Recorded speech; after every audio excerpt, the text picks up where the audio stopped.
Nah, untuk Fandi atau Anda pemirsa pecinta kuliner tradisional, Anda wajib mencicipi lopis dan aneka jajan pasar buatan Mbak Satinem di Yogyakarta. Nah, karena yang menarik juga ini dengar-dengar, yang menarik tidak hanya kuliner legendarisnya saja yang sudah dijual sejak tahun 1963, tapi juga sosok Mbah Satinennya sendiri yang juga tetap semangat berjualan di usia senja 76 tahun.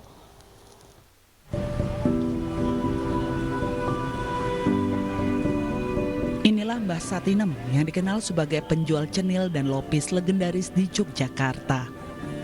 Di usianya yang ke-76 tahun, Mbah Satinem tetap semangat membuat dan menjual aneka jajan pasar. Tak hanya cenil dan lopis, ada juga gatot, tiwul, dan ketan. Di depan sebuah toko optik di Jalan Diponegoro, Kota Yogyakarta, Mbah Satinem menggelar dagangannya. Dan pemandangan inilah yang menemaninya setiap hari. Ya, antrean para pembeli yang ingin mencicipi kuliner legendaris ini. Para pembeli ini rela datang sejak pukul 5:30 pagi dan mengantri selama 1 jam. Mereka harus mengambil nomor antrian dari potongan kertas yang telah disediakan. Keren banget ya, meskipun udah tua tapi masih semangat buat jualan. Terus juga menginspirasi buat anak muda juga buat bisa melestarikan makanan di Indonesia. Berjualan jajanan pasar sudah dilakukan Mbah Satinem sejak tahun 1963 atau sudah selama 58 tahun. Dulunya Mbah Satinem yang sudah mempunyai 7 cucu dan 2 cicit ini berjuang keliling hingga akhirnya menetap di depan toko optik ini. Jadi awalnya dulu keliling Mbak ya? Ya, keliling. Lopis juga? Ya, seperti ini. Gatot, tiwul, lopis, ketan. Jualan ini dari jam berapa ini Mbak? Jualan. Dalam menjual lopis, Mbah Satinem juga dibantu Mukinem, anak perempuannya. Mukinem mulai menemani sang ibu sejak ayahnya sakit yang tak lagi bisa membantu. Untuk membuat aneka jajan pasar ini, Mbah Satinem menghabiskan beras ketan sebanyak 12 hingga 15 kg. Sementara satu porsi jajan pasar dijual seharga Rp10.000. Dari Yogyakarta, Gunanto Farhan, iNews melaporkan.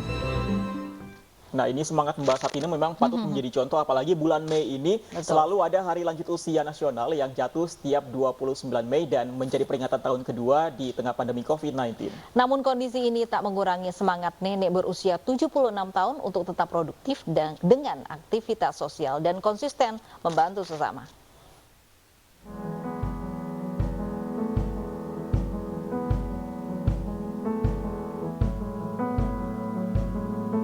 Peringatan Hari Lanjut Usia Nasional ke-25 yang jatuh tanggal 29 Mei dimeriahkan dengan aktivitas para lansia di sejumlah daerah, seperti di bilangan Mampang Perapatan, Jakarta Selatan. Para lansia dituntut untuk tetap bugar dan sehat.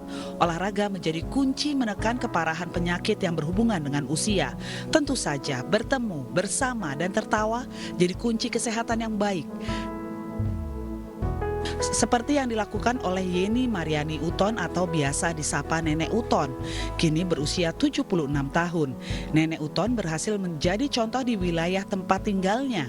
Nenek Uton memiliki 13 cucu dan 3 cicit ini masih produktif menjalani kesehariannya dengan mengurus sebuah yayasan untuk warga kurang mampu.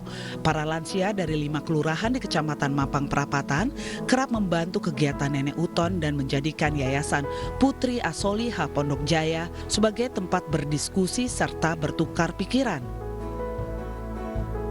Ya insya Allah pokoknya yang penting kita itu janganlah ketergantungan. Kita harus mandiri walaupun sudah lansia ya. Ya dapat dikatakan kalau selama masih bisa kerjakanlah sendiri gitu. Tapi yang bikin sehat dan menyelamatkan gitu. Cuma itu aja. Tahu batas-batas keamanan. Ya, tahu batas-batas usia. Kalau memang kita capek ya berhenti. Kalau sakit ya ngobatin lah, diobatin. Sesama lansia juga kerap mengadakan pertemuan seperti berkesenian angklung dan mengaji. Alhamdulillah di perjalanan masa tua ini ya tidak susah lah gitu. Alhamdulillah pokoknya dinikmatin aja. Kalau selama ini kuncinya ya mungkin satu, pola makan dulu. Udah pola makan ya mungkin kita banyak bergaul dengan teman-teman sebaya, terus banyak berolahraga. Sosok Nenek Uton yang mandiri menjadi inspirasi bagi siapa saja yang melihat kegigihannya, semangat miliki hidup penuh dengan makna. Saya sudah 30 tahun kenal dengan Bu Uton. Sosok Ibu Uton tuh orangnya gampang bergaul. Terus kita kalau ada kesulitan apa-apa, kita bisa sharing ke dia. Dan biasanya suka solusinya tuh selalu ada.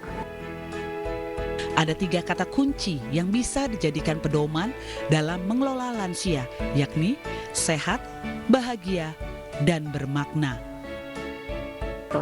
Jadi lansia itu jangan membleng. Kalau tips sehat tuh ya, kita tuh pola makan juga, terus jangan selalu gembira aja lah. Dari Jakarta, Menia Mutiara, Faisal, dan Alfian, iNews melaporkan.